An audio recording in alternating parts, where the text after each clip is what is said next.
I'm Allison Winters, 32, and I just lived through every homeowner's nightmare. After a grueling 12-hour shift at the hospital, I dragged my exhausted body through my front door only to freeze in shock. My entire living room, the custom sectional, designer coffee table, end tables, and vintage lamp all vanished. Heart racing, I frantically searched for signs of forced entry until I spotted a handwritten note on my kitchen counter. Borrowed your furniture for Rachel's housewarming. She needed it more than you. Love, Mom. I stared at those words, my world collapsing around me. $13,000 of furniture. Gone. Just like that. Before I dive into this nightmare, I'd love to know where you're watching from. Drop your location in the comments, hit that like button, and subscribe if you want more stories about family drama that'll make your jaw drop. Trust me, what happened next in this furniture fiasco will have you questioning everything about family loyalty. To understand the magnitude of what my mother did, you need to know our history. Growing up, the dynamic between my mother Brenda, my sister Rachel, 28, and me was always unbalanced. Rachel was the golden child who could do no wrong, while I was the responsible one expected to make sacrifices. When our father got a promotion when I was 16, my parents promised both Rachel and me new bedroom sets. The day the furniture was delivered, I discovered they'd only ordered Rachel's set. "We'll get yours next month," Mom promised. That next month never came. Instead, I got Rachel's old furniture while she enjoyed her brand new pieces. This pattern repeated throughout our lives. Despite this treatment, I worked hard.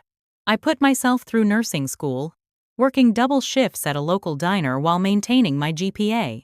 Rachel dropped out of 3 different colleges, each time with my parents covering the lost tuition.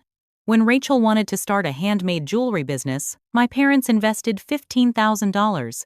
It folded within 6 months. When she wanted to open a boutique clothing store, they co-signed a loan. That business lasted 8 months before creditors came calling.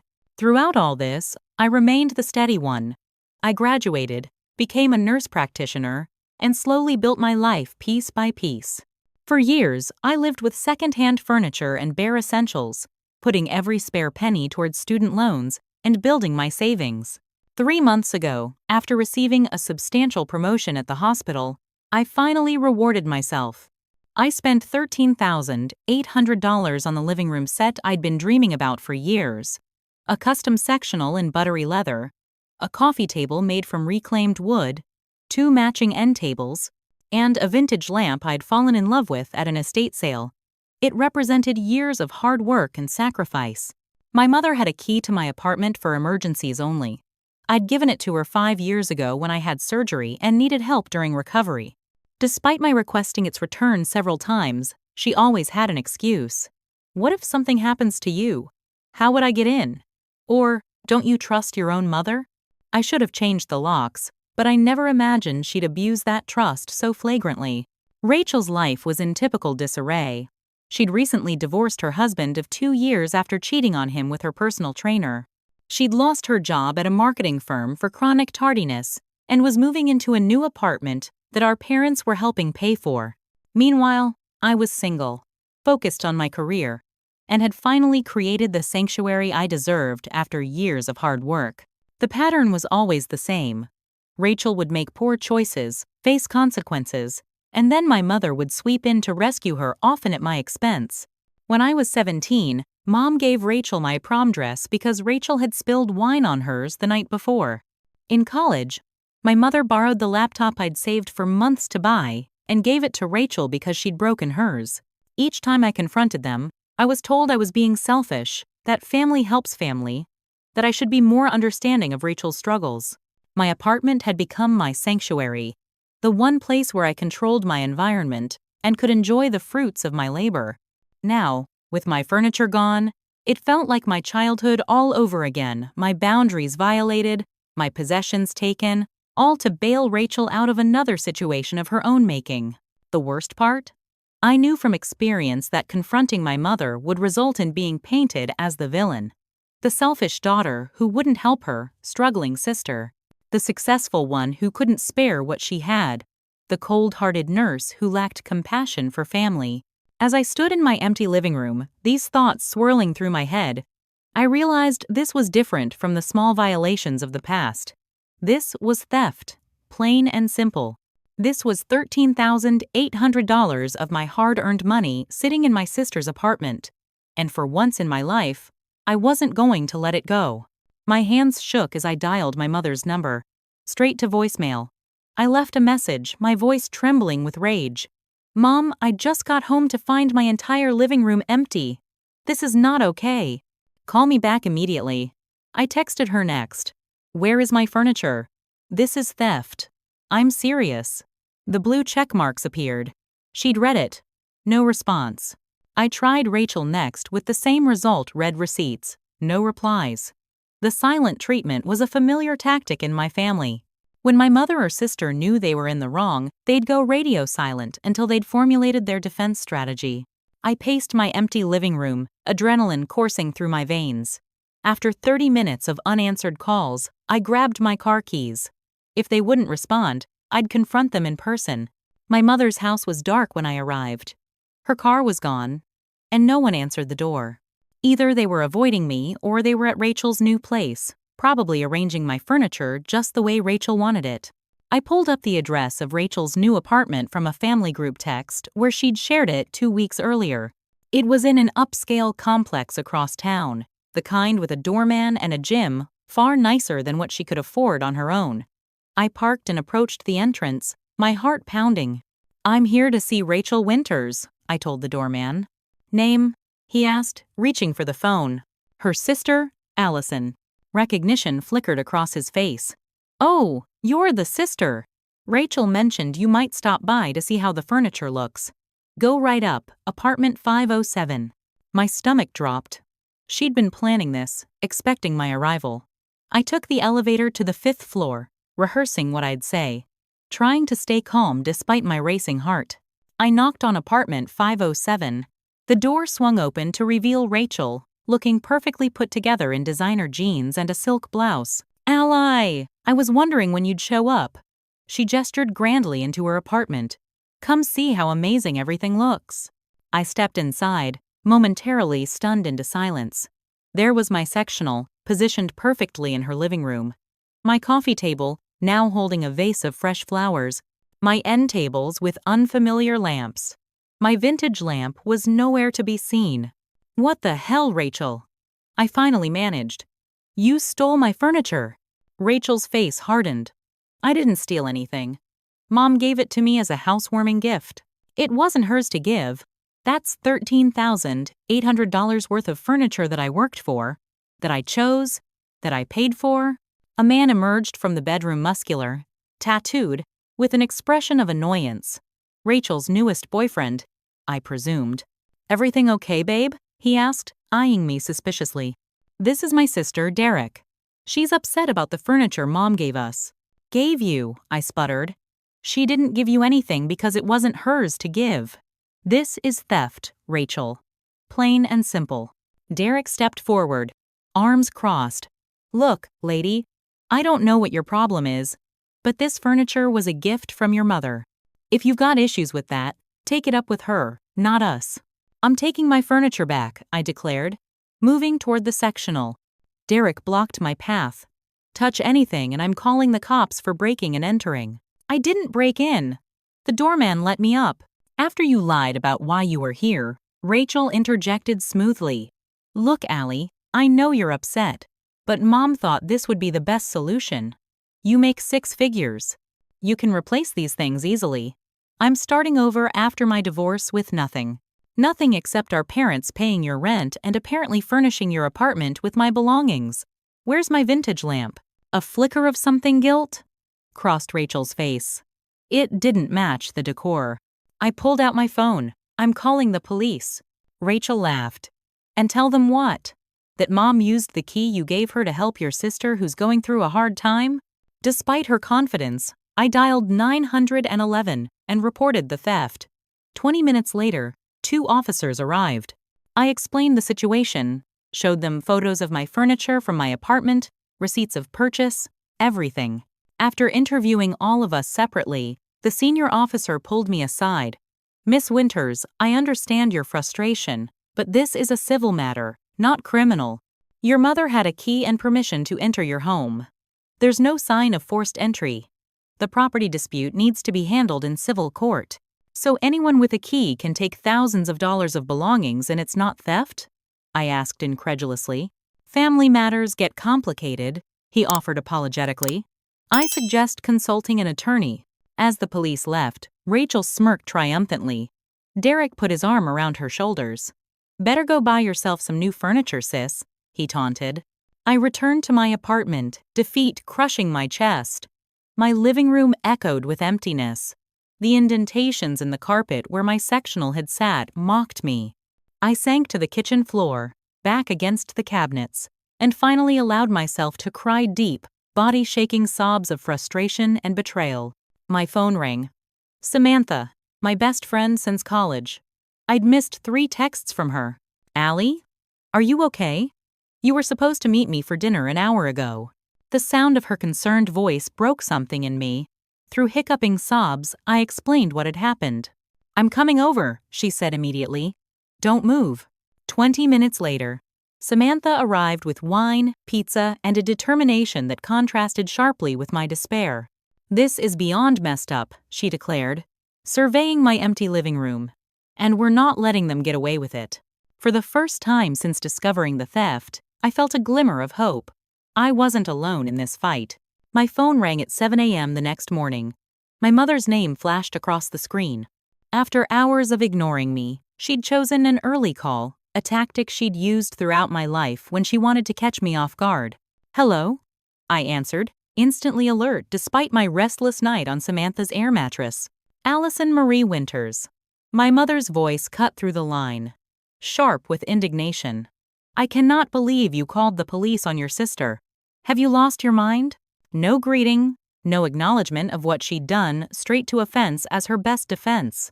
Mom, you stole $13,800 worth of furniture from my apartment and gave it to Rachel. What did you expect me to do? I did not steal anything. I relocated some furniture to help your sister who's going through a difficult time. Something you'd understand if you had an ounce of compassion. Compassion? You took everything without asking. How is that compassionate toward me? My mother's sigh was theatrical. Allison, you're financially stable. You can replace furniture. Rachel's starting over with nothing after that awful divorce. Family helps family. Then why didn't you buy her furniture instead of taking mine? Or ask me if I wanted to help? You had no right. I am your mother, she interrupted, her tone icy. I have every right to expect my successful daughter to help her struggling sister. The fact that you're making such a scene over material possessions is frankly disappointing. The conversation continued in circles, my mother alternating between righteous indignation and guilt-inducing manipulation. By the time she hung up, she'd commanded me to Sunday dinner at her house to work this out as a family. I spent the next 2 days in a fog of anger and hurt, sleeping on Samantha's air mattress in my empty living room, replaying the situation in my mind. Sunday arrived with a sense of dread.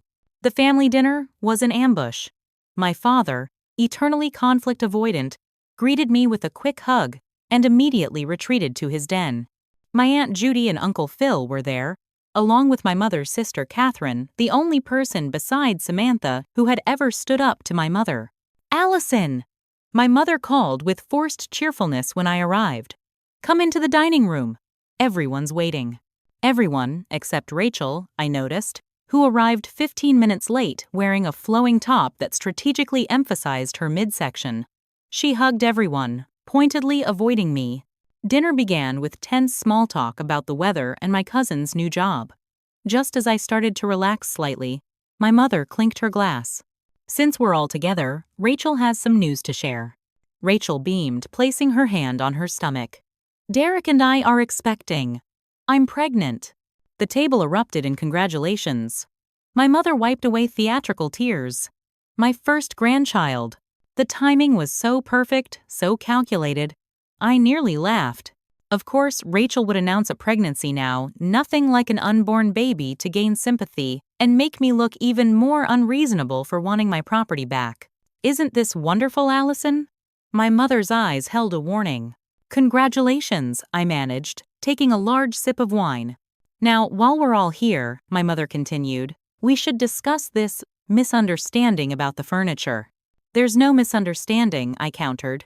You took my belongings without permission. Uncle Phil cleared his throat uncomfortably. Allison, honey, maybe now isn't the time. When is the time, Uncle Phil? When Rachel decides she wants my car too? My clothes? My savings account? Don't be dramatic, my mother snapped. We're talking about some furniture that you can easily replace. Rachel needs stability for the baby. Aunt Catherine surprised me by speaking up. Brenda, I understand wanting to help Rachel, but taking Allison's things without asking isn't right. My mother's face flushed. I don't recall asking for your input, Catherine. You never do, Catherine replied calmly. But that doesn't make Allison wrong. I've made a beautiful nursery for the baby in the spare bedroom, Rachel interjected, masterfully redirecting the conversation. It's right next to our bedroom where Allie's sectional is. I fall asleep on it every night thinking about how my baby will grow up surrounded by family who loves them. The emotional blackmail was so transparent, it was almost impressive. How convenient that you're pregnant right when you need leverage. I said before I could stop myself. Gasps around the table. My mother's eyes narrowed dangerously. Allison, that is a horrible thing to say to your sister. Is it? Because it seems awfully coincidental that she announces a pregnancy right when she needs to justify stealing my furniture. Rachel's eyes welled with tears. How could you say that? I thought you'd be happy for me. My father finally emerged from his den, drawn by the raised voices. What's going on? He asked, looking uncomfortable. Your daughter is accusing Rachel of faking a pregnancy to keep furniture, my mother spat. I never said she was faking it, I clarified. I said the timing is convenient. That's enough, my father said quietly. Allison, your sister is having a baby. Can't you just let this furniture thing go? I stared at him in disbelief. Dad, they broke into my apartment and took $13,800 worth of my property. How is that okay? He avoided my eyes. Your mother had a key. It wasn't breaking in. So you're okay with this? With them taking whatever they want from me? He shrugged helplessly. It's just furniture, honey. I stood up, my chair scraping loudly against the floor. It's not just furniture. It's respect. It's boundaries. It's the principle that you can't take things that don't belong to you. Allison, my mother's voice was steel wrapped in silk. You need to decide what's more important to you, some replaceable furniture or your family. Because the way you're acting, you're forcing us all to choose. I'm not forcing anyone to choose anything, I replied, gathering my purse. You created this situation when you decided my belongings were yours to give away. As I headed for the door, my mother called after me. If you walk out now, don't expect us to welcome you back until you've apologized to your sister. I paused at the door. Apologize for what? Being robbed? I left to a chorus of my mother's protests and Rachel's theatrical sobs. Only Aunt Catherine followed me out. You're right to stand your ground, she said quietly. Don't let them gaslight you. By the time I got home, my phone was flooded with text messages from relatives who'd heard a distorted version of events. According to family gossip, I'd accused Rachel of faking her pregnancy and had threatened to sue my own mother over a few pieces of second-hand furniture. The narrative was already being rewritten, with me cast as the villain. I lay awake on Samantha's air mattress in my empty living room, staring at the ceiling. Despite the family pressure, something had shifted inside me. For the first time, I saw clearly how I'd been manipulated my entire life, and I was done being the family doormat. Monday morning, I called in sick to work something I'd done only twice in my career. Instead of heading to the hospital, I drove downtown to meet with a lawyer Samantha had recommended. Patricia Chen's office was minimalist and elegant, much like the attorney herself. She listened without interruption as I explained my situation, taking occasional notes on a sleek tablet. So your mother used a key you'd given her to remove approximately $13,800 worth of furniture from your apartment, without permission, gave it to your sister, and now refuses to return it? She summarized. Exactly.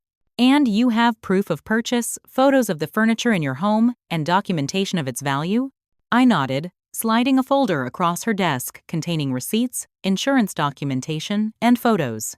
"This is actually quite straightforward, Miss Winters. What happened was theft, regardless of family relationships. You have several options."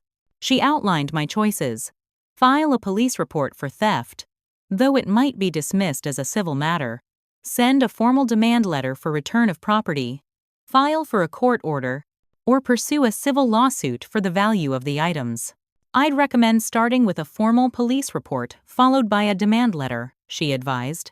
"That establishes a paper trail and signals you're serious. Sometimes that's enough to resolve these situations." I left her office with a plan and a sense of validation. This wasn't just a family squabble, it was theft, and I had legal grounds to pursue justice. Filing the police report was straightforward but uncomfortable. The officer who took my statement seemed skeptical, asking repeatedly if I was sure I hadn't given permission for the furniture to be moved. Eventually, he filed the report, but warned me it would likely be classified as a civil matter. The formal demand letter was delivered to both my mother and Rachel the following day. It outlined the items taken, their value, and demanded their return within 7 days or payment of $13,800 plus legal fees. Patricia had assured me this would likely prompt a response. She was right. The response came within hours, but not in the way I'd expected. My phone rang while I was reviewing patient charts during my lunch break. An unfamiliar number. "Hello?" I answered cautiously. "Is this Allison Winters?" A male voice demanded. "Yes. Who's calling?" "This is Derek Russell, Rachel's fiancé. What the hell is wrong with you, sending legal threats to a pregnant woman? Do you know what stress does to a baby?" I moved to an empty consultation room for privacy. "Derek, I didn't threaten anyone. I simply want my property returned. Your sister is throwing up from anxiety because of your little lawyer stunt. If anything happens to this baby, it's on you. That's manipulative, and you know it. Rachel's morning sickness has nothing to do with my demand letter. Listen, you privileged bitch." His voice dropped to a menacing whisper. "Back off with the legal crap or you'll regret it. Your sister needs that furniture more than you do. End of story." He hung up before I could respond. My hands shook as I set down my phone. The escalation was predictable but still jarring. I was still processing the call when my supervisor knocked on the door. "Allison? There's a situation at reception you need to handle immediately." I followed her to find my mother in the hospital lobby, creating a scene. She was speaking loudly to anyone who would listen about how her cruel daughter was persecuting her pregnant sister over furniture. "Mom!" I hissed, mortified as colleagues stared. "This is my workplace. You can't do this here." "I wouldn't have to if you'd answer my calls," she retorted. "Call off your attack dog lawyer or don't bother coming to Thanksgiving." Security was watching us closely. I guided my mother to a quiet corner. "I'm not discussing this here. Please leave before you get me fired. That's all you care about, isn't it? Your precious job and your precious things, not family. Never family." A security guard approached. "Is everything okay here, Dr. Winters?" "My mother was just leaving," I said firmly. The guard escorted her out while she continued her performance, loud enough for the entire lobby to hear. My own daughter, threatening to sue her pregnant sister. I returned to my department to find my supervisor waiting with a concerned expression. "Allison, we need to talk." She led me to her office where she closed the door. "I don't know what's going on in your personal life, but it can't spill over into work like this." "I'm sorry, Dr. Reynolds. My mother showed up unannounced. It won't happen again." "This isn't the first incident. You were distracted in the staff meeting yesterday. You called in sick for the first time in years, and now family drama in the lobby. Is everything okay?" I hesitated. Dr. Reynolds had been a mentor since my residency. My mother and sister stole $13,800 worth of furniture from my apartment. I'm trying to get it back, and they're not taking it well. Her expression softened slightly. "I'm sorry you're dealing with that. But you know we need 100% focus here. Lives depend on it." "I understand. Take a personal day tomorrow if you need to sort things out. But after that, I need the Allison Winters who's always focused and professional." "Understood?" "Yes, ma'am. Thank you." That evening, I discovered my mother had taken her performance to social media. Her Facebook post described how her successful but selfish daughter was threatening legal action against her struggling, pregnant sister over hand-me-down furniture.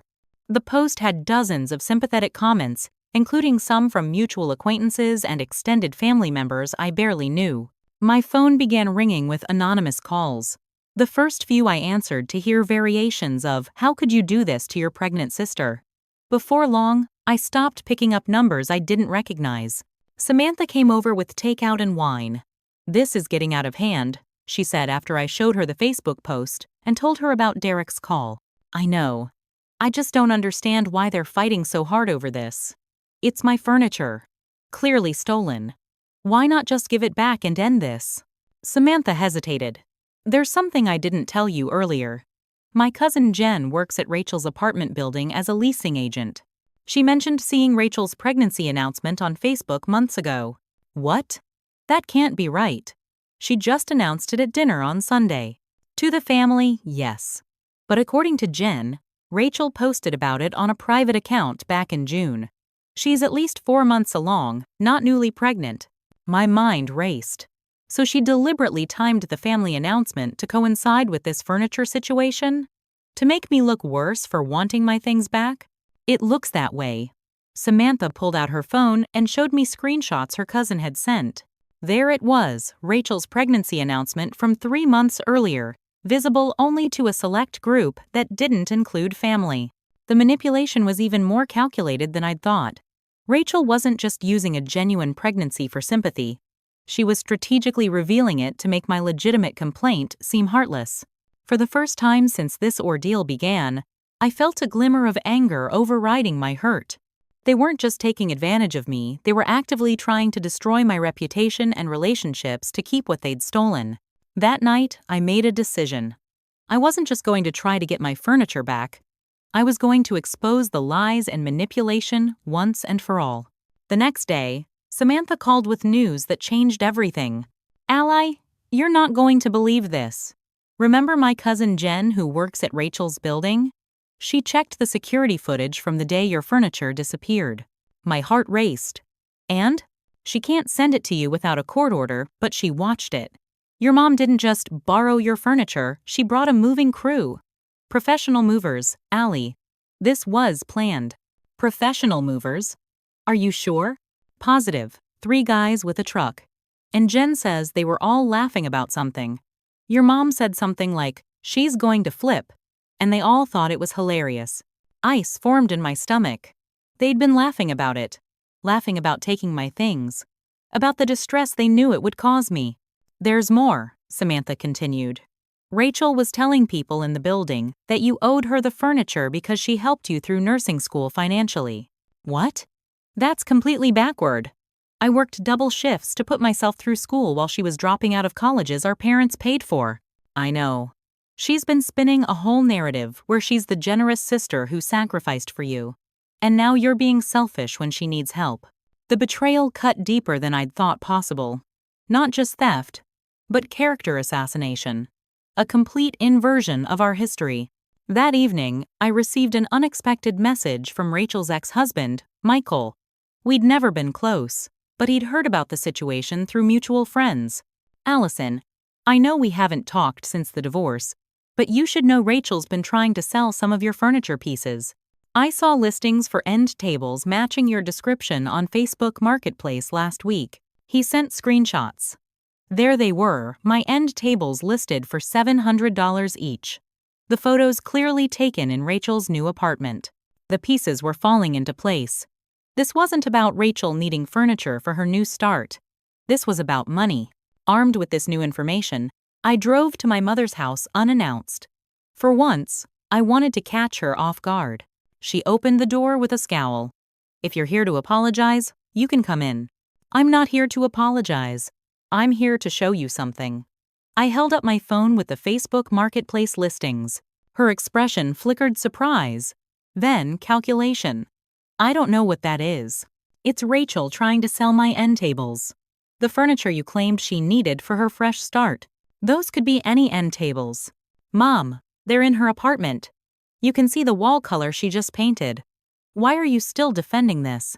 She sighed dramatically and stepped aside to let me in. Fine, come in. Let's talk about this like adults. In the living room, I confronted her with everything: the security footage, the lies Rachel was spreading, the sales listings. All right, she finally admitted, her voice lacking any real remorse. I never expected you to make such a fuss. It's just furniture, Allison. You've always been able to afford nice things while Rachel struggles. That's because I work hard and make responsible choices. And it's not just furniture, it's $13,800 of my money that I earned, that I saved for, that I carefully selected. Rachel needed help furnishing her apartment. Then why is she selling pieces of my set? This was never about need. It was about taking from me, like always. My mother's face hardened. You've always been so selfish with your sister, so unwilling to share your success. Selfish? Mom, do you even hear yourself? Asking would have been one thing. Taking without permission is theft. It's criminal. Oh, don't be so dramatic. Did you know Rachel's been telling people she helped me through nursing school, that I owe her? Something flickered in my mother's eyes. Discomfort? Guilt? She's just trying to save face. Did you know she's been pregnant for months? That she only announced it now to make me look bad for wanting my property back? My mother looked away. That's her business. Did you know she's given you access to my apartment multiple times before this? Did you take other things I haven't noticed yet? Her silence was answer enough. This ends now, I said firmly. I want my furniture back, or payment for its full value, by the end of the week. If I don't get it, I'm pursuing this legally as far as it will go. And risk tearing this family apart? She challenged. You already did that when you broke into my home and stole from me. When you chose Rachel over what's right, again. As I turned to leave, she called after me. What kind of person chooses furniture over family? I paused at the door. What kind of mother steals from her own daughter? The drive home was a blur of emotions, anger, validation, grief. The family I thought I had never really existed. My role had always been to give, to sacrifice, to understand, never to receive the same consideration in return. Later that night, I met with Patricia Chen again to discuss next steps. The revelation about the moving company provided a new angle. If they hired professional movers, there's a paper trail, she explained. We can subpoena their records as part of legal proceedings. That proves premeditation and intent. What about the security footage from Rachel's building? We can request that too. Between the moving company records, security footage, and your documentation of ownership, we have a strong case. She leaned forward. Allison, I need to ask, are you prepared for what comes next? Legal proceedings against family members can get ugly. Uglier than what you've already experienced.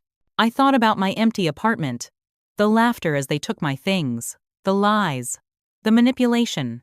The years of being expected to give while Rachel only took. Yes, I said firmly. I'm done being taken advantage of. As I left the attorney's office, I felt a strange sense of peace.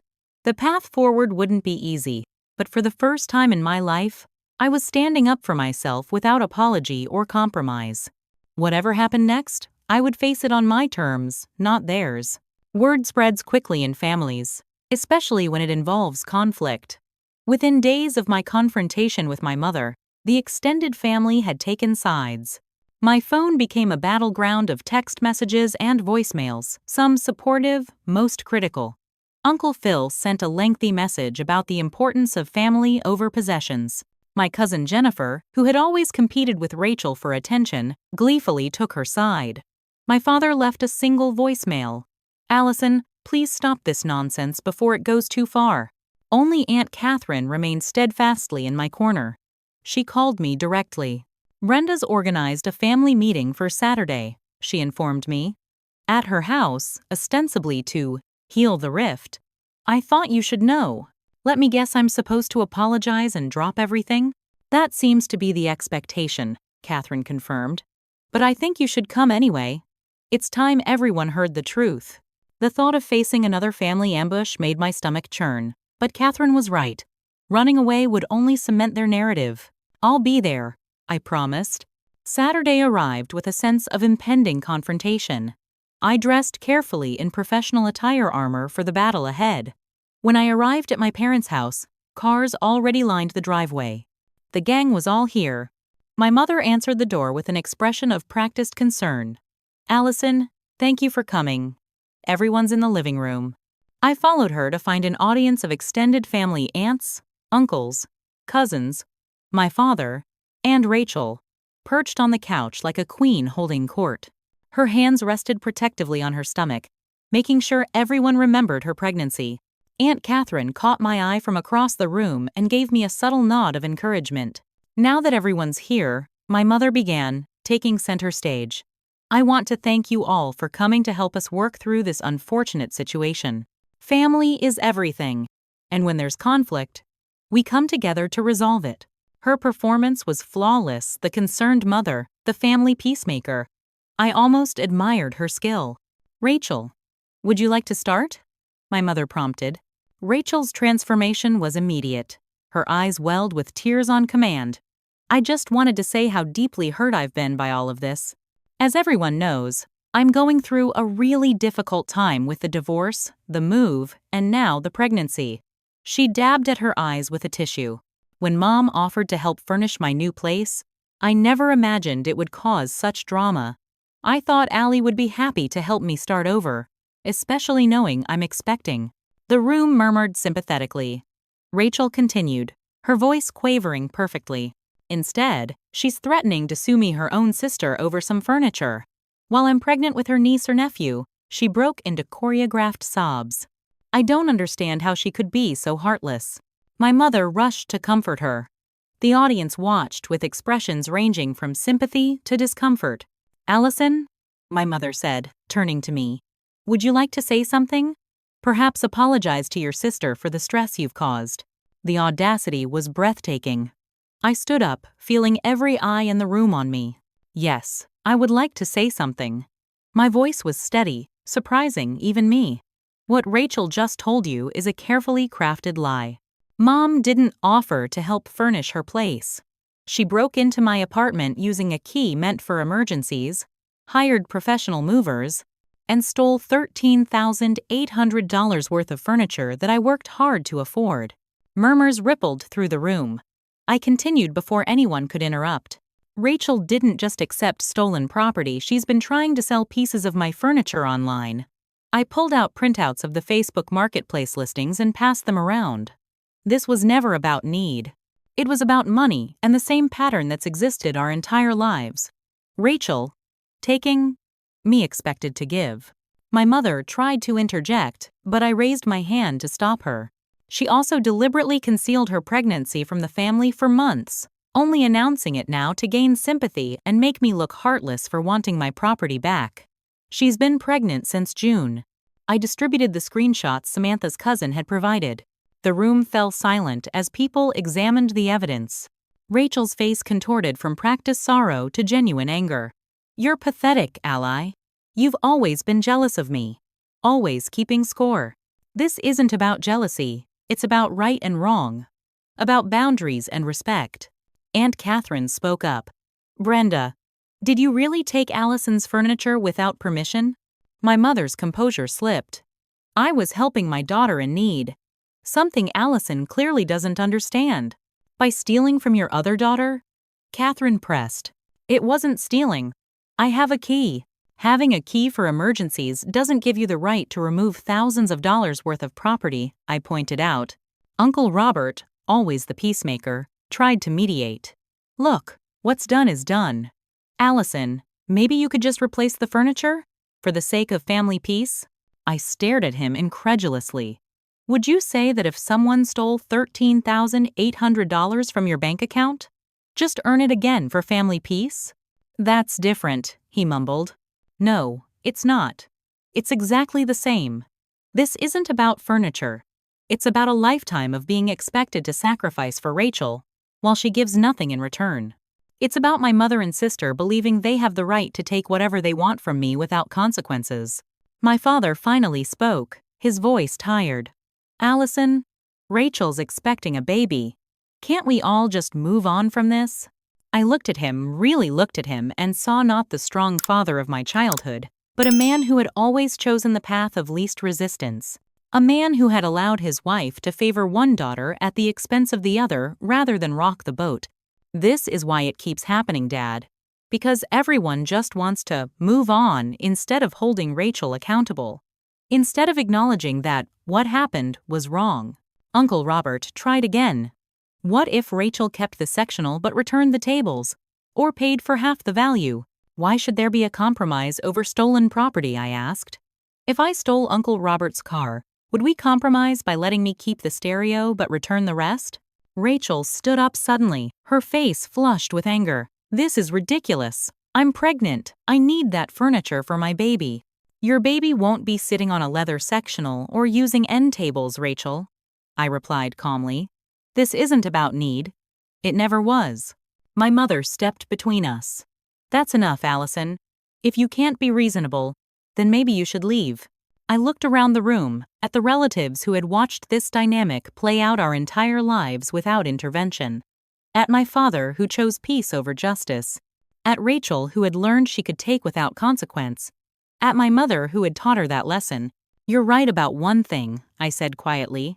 This isn't about furniture. It's about respect and boundaries. It's about the fact that my feelings and possessions have always been considered less important than Rachel's wants. It ends now. I gathered my things and walked toward the door.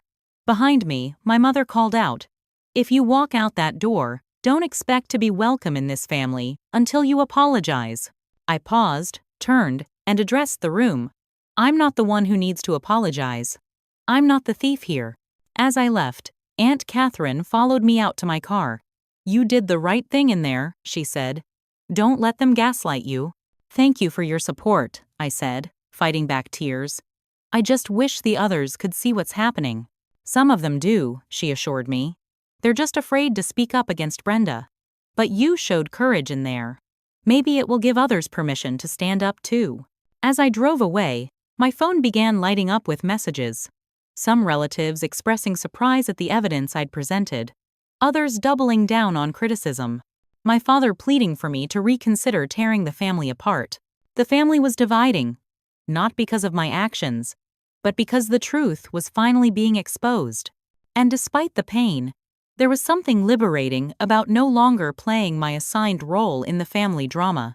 I was done being the reliable doormat. Done being the one who gave without question. Done accepting scraps of consideration while Rachel feasted on preferential treatment. Whatever came next, I would face it standing in my truth. And for the first time in my life, that felt like enough. Monday morning arrived with a sense of purpose. I met with Patricia Chen to review our strategy now that family reconciliation had failed. Based on everything you've shown me, we have grounds for a solid civil case, she explained. We'll file the lawsuit today, naming both your mother and sister as defendants. Will this hold up in court? I asked. They'll claim my mother had permission to be in my apartment. Permission to enter for emergencies doesn't extend to removing $13,800 of property. Plus, we have evidence they hired professional movers, which demonstrates premeditation. The Facebook Marketplace listings show intent to profit. It's a strong case. I signed the necessary paperwork, my signature feeling like both an ending and a beginning. What happens next? I asked. They'll be served with papers within 48 hours. Then they'll have 30 days to respond. Most cases like this settle before trial, especially with evidence this clear. I nodded, trying to imagine my mother and sister's reactions to being served legal documents. One more thing, I added. I'd like to change the locks on my apartment immediately. That's wise. Document everything from this point forward, every communication, every action. And I'd recommend installing a security system as well. That afternoon, I hired a locksmith to replace my locks and installed a video doorbell system. My apartment was finally secure from further invasions. The papers were served the following day. I hadn't expected how quickly the backlash would come. My phone exploded with outraged calls and texts from family members who had been relatively neutral before. The act of filing an actual lawsuit had crossed a line in their minds. Legal papers? For your own mother? My father's voice shook with anger when he called. How could you do this to our family? Dad, they stole from me and refused to make it right. What choice did I have? There's always a choice, Allison. And you've chosen possessions over family. No, I've chosen self-respect and boundaries. Mom and Rachel chose theft over honest communication. He hung up without responding. My mother didn't call, she had her attorney reach out to Patricia directly. Her message was clear. She would fight this all the way, regardless of cost. Rachel's husband called next, his voice venomous. You stupid bitch! Do you know what you've done? Rachel's so stressed, she might lose the baby. If that happens, it's on you. That's manipulative and you know it, I replied calmly. Pregnancy doesn't give someone the right to steal. We're countersuing for emotional distress, he threatened. By the time we're done, you'll wish you'd never started this. I refused to engage with his threats, simply saying, all communication should go through our attorneys now, before hanging up. The professional responses were mixed. Some colleagues at the hospital had heard about the lawsuit through gossip and gave me a wide berth. Others expressed quiet support. Dr. Reynolds called me into her office. Allison, I heard you're taking legal action against your family. Yes. I'm sorry if it's causing workplace disruption. She surprised me with a small smile. Actually, I wanted to say I'm impressed. Standing up to family manipulation takes courage. Just keep it out of the hospital, okay? Of course. Thank you for understanding. That evening, Samantha introduced me to her friend Michael Hunter, a fellow attorney who specialized in family law. Over dinner, he shared insights about family legal disputes. The hardest part isn't usually the legal case itself, he explained. It's the emotional warfare that happens alongside it. People who've known you your whole life suddenly rewriting history, taking sides, bringing up ancient grievances. I'm already experiencing that, I admitted. The key is remembering why you're doing this. Is it really about the furniture at this point? Or is it about finally establishing boundaries? His question struck me deeply. Both, I think. The furniture represents years of hard work and careful saving. But you're right, it's also about saying enough after a lifetime of having my boundaries violated. Michael nodded. Keep that clarity. It'll help when things get ugly, and they will. Something about Michael's steady presence and clear understanding was comforting. He got it in a way even Samantha, as supportive as she'd been, couldn't fully grasp. We exchanged numbers before parting. In case you need legal insights or just someone to talk to who understands family conflict. A week later, the court issued a temporary restraining order preventing my mother and sister from selling any of the furniture pieces while the case proceeded. It was a small victory, but an important one. The next day, Rachel's boyfriend appeared at my apartment door. Security camera footage showed him lingering outside for nearly 20 minutes before knocking. I didn't answer, watching through the peephole as he eventually left a large envelope and departed. Inside was a grainy ultrasound image with a handwritten note. This is your niece. She can hear stress in the womb. Is furniture worth harming her? The emotional manipulation was so transparent, it was almost laughable. I sent the envelope and note to Patricia, who added it to our growing file of evidence. The day before our first court appearance, I received an unexpected visitor at the hospital. My mother had somehow circumvented security again, but this time she was intercepted before reaching my department. Security called me to the lobby, where my mother waited with a security guard monitoring her closely. 5 minutes, the guard warned. Then she needs to leave. My mother's appearance shocked me. She looked smaller somehow, older, with dark circles under her eyes. For a moment, I felt a pang of guilt quickly replaced by wariness when I noticed her phone positioned to record our conversation. Allison, she began, her voice uncharacteristically subdued. This has gone far enough. I've come to apologize. I said nothing, waiting for the catch. What I did was wrong, she continued, eyes darting to her phone periodically. I should have asked before taking your furniture. I'm sorry. The words I'd waited weeks to hear, yet they rang hollow, performative, not genuine. Rachel and I want to make this right, she continued when I didn't respond. We can replace your furniture with something similar. Similar isn't the same, I interrupted. Those were specific pieces I chose carefully and saved for. We can't afford to pay the full amount right now, but we could do a payment plan or trade for other things. Rachel has a nice dining set. Mom, stop. This isn't a negotiation. You took my property without permission. It needs to be returned in the condition it was taken, or paid for at full value. Her face hardened. After all I've done for you your entire life, you can't show a little flexibility? Rachel is having a baby, Allison. A baby? Which has nothing to do with stealing my furniture. You're really going to drag your pregnant sister into court over some couches and tables? She dragged herself into court when she accepted stolen property and tried to sell it for profit. My mother's mask of contrition fell completely. You've always been selfish. Always. Even as a little girl, you never wanted to share with your sister. Is that what you tell yourself? That expecting basic respect for my possessions is selfishness? The security guard stepped closer. Time's up. My mother stood, her eyes cold. Tomorrow in court, everyone will see what kind of person you really are. As she walked away, I called after her. They'll see what kind of mother you are too. That night, I couldn't sleep. Despite my conviction that I was doing the right thing, doubt crept in. Was I really willing to sever family ties over furniture? Then I remembered Michael's question about what this was really about and my answer. This wasn't just about furniture. It was about decades of disrespect, of having my boundaries violated, of being expected to give endlessly while Rachel only took. Tomorrow would be difficult, but for the first time in my life, I would stand my ground without apology or compromise. Whatever the outcome, I would know I had finally advocated for myself with the same fierceness I'd always shown for my patients. As dawn broke, I prepared for court with a strange sense of calm. This was no longer just about recovering my property, it was about recovering my self-respect. The morning of the court date dawned with an unexpected development. My doorbell rang at 7:30 a.m., my security camera showing my mother and Rachel standing outside my door. Rachel was crying. My mother's arm around her shoulders in a protective gesture that seemed staged for my benefit. I hesitated, then opened the door but blocked the entrance. What are you doing here?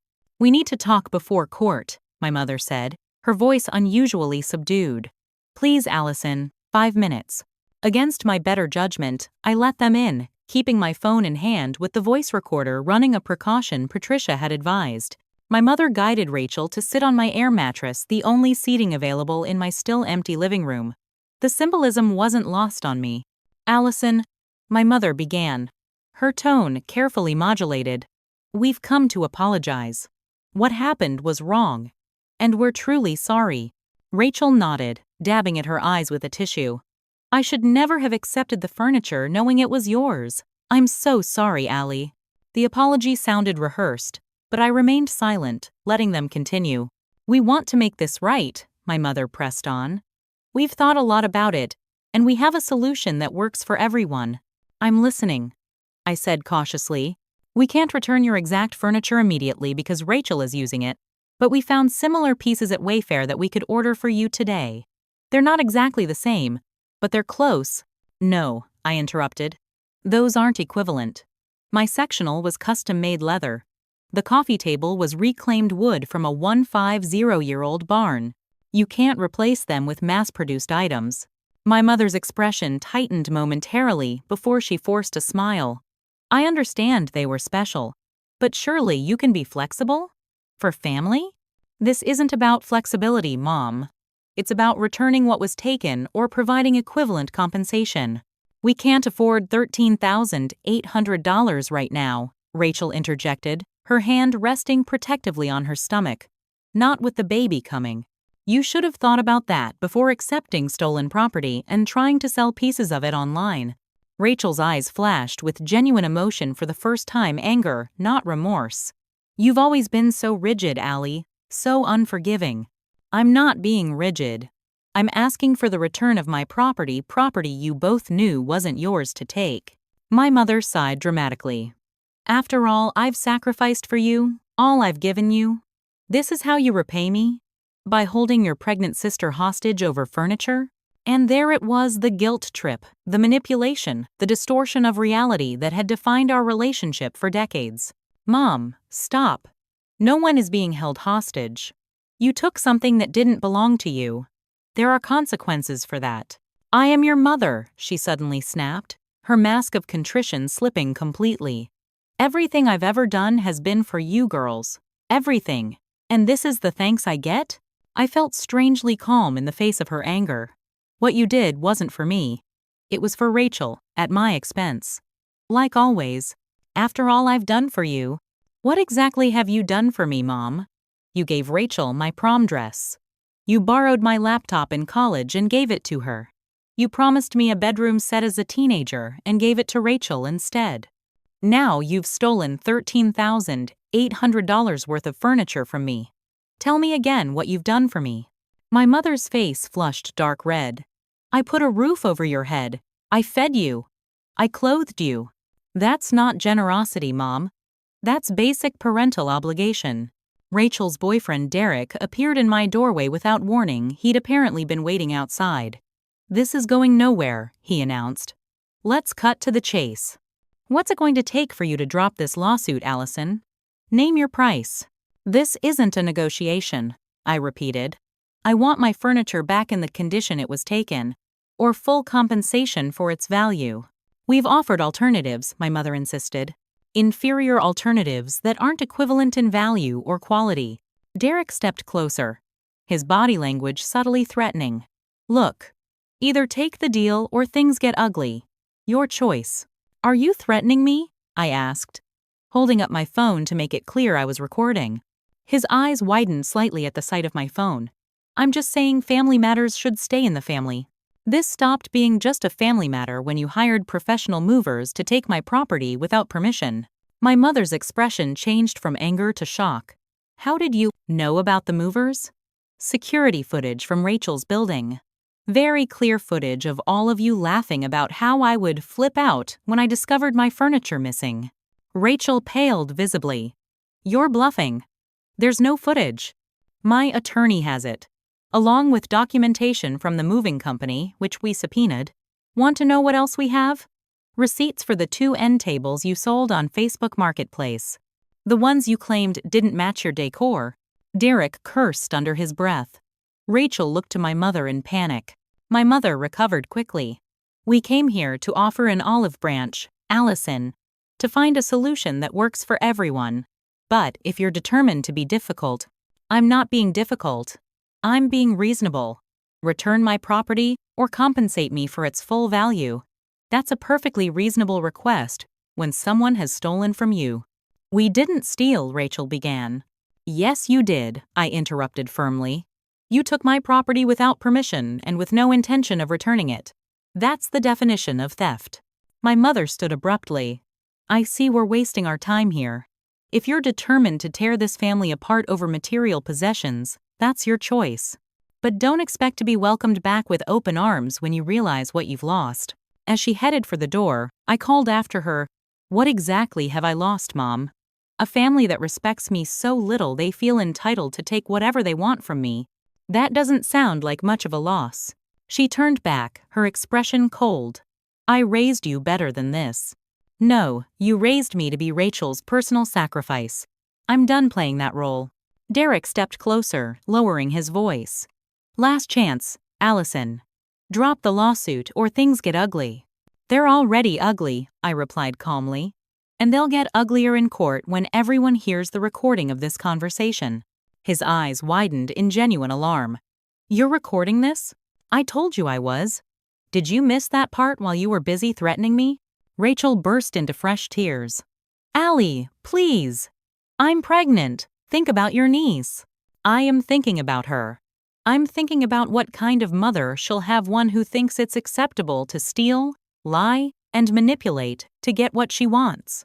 What lessons will she learn from you, Rachel? My sister's tears stopped abruptly, replaced by naked hostility. You self-righteous bitch. You've always thought you were better than me. Not better. Just different. I respect other people's boundaries and possessions. You don't. We're done here, my mother announced, ushering Rachel toward the door. At the threshold, she turned back one last time. This is your last chance, Allison.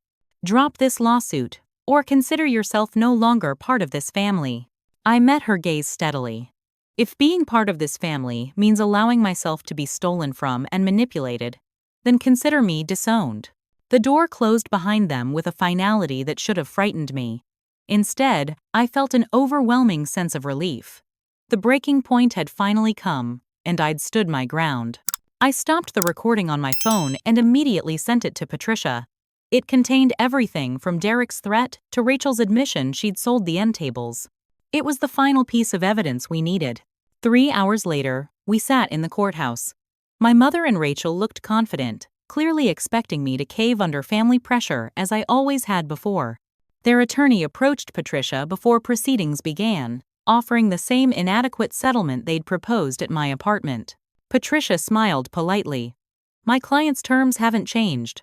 Full return of the property or compensation for its value. That's unreasonable, their lawyer argued. They've offered alternatives. Inferior alternatives, Patricia corrected. And by the way, we have a recording from this morning you should hear before we proceed. She played the audio for their attorney Derek's threats, Rachel's admission about selling furniture, my mother's ultimatum. His expression grew increasingly grim. When the recording finished, he asked for a moment to consult with his clients. Their heated discussion across the room was visible, though not audible. Rachel appeared to be crying again, my mother gesticulating angrily. Their attorney returned looking defeated. My clients are willing to return the remaining furniture and pay compensation for the pieces that have been sold. Patricia looked to me for confirmation. I nodded.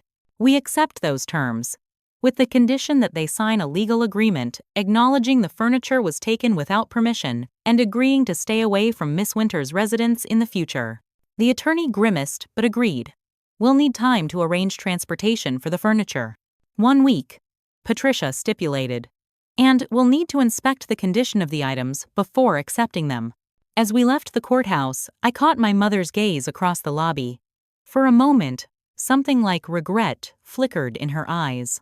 Then it was gone, replaced by the cold anger I'd come to recognize so well. Rachel didn't look at me at all. Her performance of distress had been replaced by furious whispers to Derek. Outside, Patricia shook my hand. Congratulations. Not many people have the courage to stand up to family like this. I'm not sure courage is the right word, I admitted. I just reached a point where I couldn't live with myself if I let them walk all over me again. That's exactly what courage is, she assured me. Standing up for yourself even when it's painful. Especially then. As I drove home, I felt strangely hollow. I'd won, but at what cost? Then I remembered my empty living room, the years of boundary violations, the calculated theft, the manipulation, the threats. This wasn't just about furniture. It was about finally saying enough to a lifetime of being expected to sacrifice for Rachel while she gave nothing in return. The price had been high, but maybe, just maybe, it was worth paying for the chance to finally live on my own terms. 1 week after the court agreement, a moving truck arrived at my apartment building. I watched from my window as the movers carefully unloaded my sectional, coffee table, and one remaining end table. Patricia had arranged for a neutral third party to oversee the return, sparing me direct contact with my mother and sister. The furniture was not in the pristine condition it had left in. The leather sectional bore several scratches, and the coffee table had a visible water ring. Still, it was back, and my insurance would cover the restoration. As the movers positioned the pieces in my living room, I felt a strange mixture of emotions, victory, sadness, relief, and something else I couldn't immediately identify. Only later that evening, sitting on my recovered sectional with a glass of wine, did I recognize it. Freedom. For the first time in my life, I had stood firm against my mother and sister's manipulation. I had advocated for myself with the same fierceness I showed for my patients. The cost had been high, essentially my relationship with immediate family, but the weight lifted from my shoulders was immeasurable. The next morning, I received an unexpected email from my father. Unlike my mother's angry texts and Rachel's tearful voicemails, his message was reflective. Allison, I've been thinking a lot about what happened. While I wish things had been resolved differently, I'm beginning to understand your perspective. Your mother and I raised you girls differently, and perhaps that wasn't fair to you. I can't promise things will change overnight, but I'd like to meet for coffee sometime, just the two of us. It wasn't an outright apology, but it was more acknowledgement than I'd ever received from him. I agreed to coffee the following week. Over the next month, the family divide crystallized. My mother and Rachel maintained their position that I'd overreacted and betrayed the family. They recruited allies among the extended family, spreading a version of events that cast me as the villain. To my surprise, not everyone bought their narrative. Aunt Catherine had always been quietly supportive, but others began reaching out as well. Cousin Emma called to say she'd witnessed similar favoritism growing up and admired my courage. Uncle Phil's wife Barbara invited me to lunch and apologized for not speaking up at the family meeting. "We all saw what was happening over the years," she admitted. "But your mother is formidable." It was easier to stay quiet. "I understand," I assured her. I stayed quiet for 32 years. My father and I met for coffee as planned. Our conversation was awkward but honest. He acknowledged his role in enabling the dynamic between my mother, Rachel, and me. "I told myself I was keeping the peace," he confessed. "But really, I was just avoiding conflict. It was easier to let you be the one to give in because you always did, without the drama Rachel would create." "That doesn't make it right, Dad." "No," he agreed soberly. "It doesn't. I failed you, and I'm sorry." Those words, simple but profound, began a slow healing between us. Our relationship would never be what it once was, but perhaps it could become something new, something healthier. Aunt Catherine stepped more fully into the role my mother had abdicated, checking in regularly, inviting me to Sunday dinners, creating space for me in her home during holidays when family gatherings at my parents' house became impossible. "You're setting an example for others in the family," she told me over Thanksgiving dinner at her house. "Standing up to toxic patterns takes courage. You've shown that it can be done." My professional life flourished in the wake of establishing stronger boundaries. Dr. Reynolds noted the change in my confidence and recommended me for a leadership position at the hospital. "You've always been clinically excellent," she observed, "but now you have the presence to match your skills." Samantha remained my steadfast support through everything. "I'm so proud of you," she said during one of our wine nights. "The old Allison would have given in to keep the peace." The old Allison was exhausted from always giving in, I admitted. Michael Hunter, the attorney Samantha had introduced me to, became a more regular presence in my life. What began as friendly check-ins evolved into dinners, then actual dates. He understood family dysfunction in a way few others could, having navigated his own complicated relationship with his parents.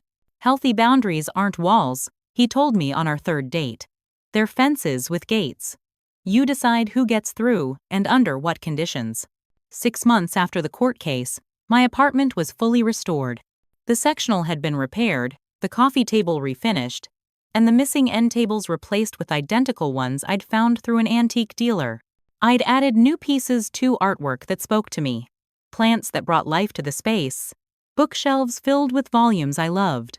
My home had become truly mine, a sanctuary reflecting my tastes, my values, my boundaries. The furniture that had sparked such conflict now symbolized something more significant: my refusal to be diminished any longer. For Thanksgiving that year, I decided to host dinner at my apartment for my chosen family, Samantha and her husband, Aunt Catherine and Uncle Robert, my father, who had accepted with grateful surprise, Michael, and several close friends from work. My mother and Rachel were conspicuously absent, having rejected my carefully worded invitation.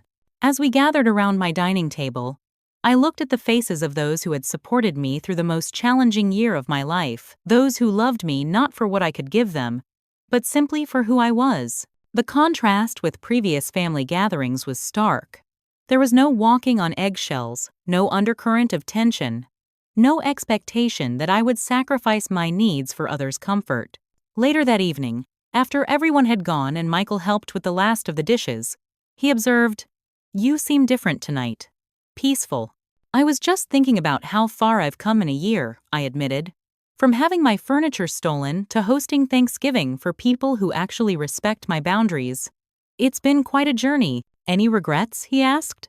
I considered the question seriously. "I regret that it came to this. I regret that my mother and sister couldn't recognize the harm they were causing. But I don't regret standing up for myself. That was long overdue." The pain of family estrangement hadn't disappeared entirely. There were still moments of grief for what might have been, what should have been. But those moments were increasingly balanced by the joy of authentic relationships based on mutual respect rather than obligation or manipulation. My journey from doormat to self-advocate hadn't been easy or clean. It had been messy, painful, and at times overwhelming. But standing in my beautifully furnished living room, surrounded by evidence of my own worth and strength, I knew with absolute certainty that it had been necessary. The furniture that had sparked such conflict now represented something far more valuable than its monetary worth. It symbolized my refusal to remain small so others could feel big, my unwillingness to be reduced to a supporting character in my own life story, my determination to claim the respect I deserved. Perhaps someday, my mother and sister would recognize their part in what had happened.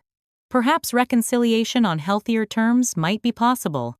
But even if that day never came, I had found peace in the knowledge that I had finally, after 32 years, become the advocate for myself that I had always been for others. And that, more than any piece of furniture, was something worth fighting for. Have you ever had to stand up to family members who crossed your boundaries? What did it cost you, and was it worth it? Share your experiences in the comments below. Don't forget to like this video if my story resonated with you, subscribe for more real-life stories, and hit that notification bell so you never miss an upload. Thank you for listening to my journey.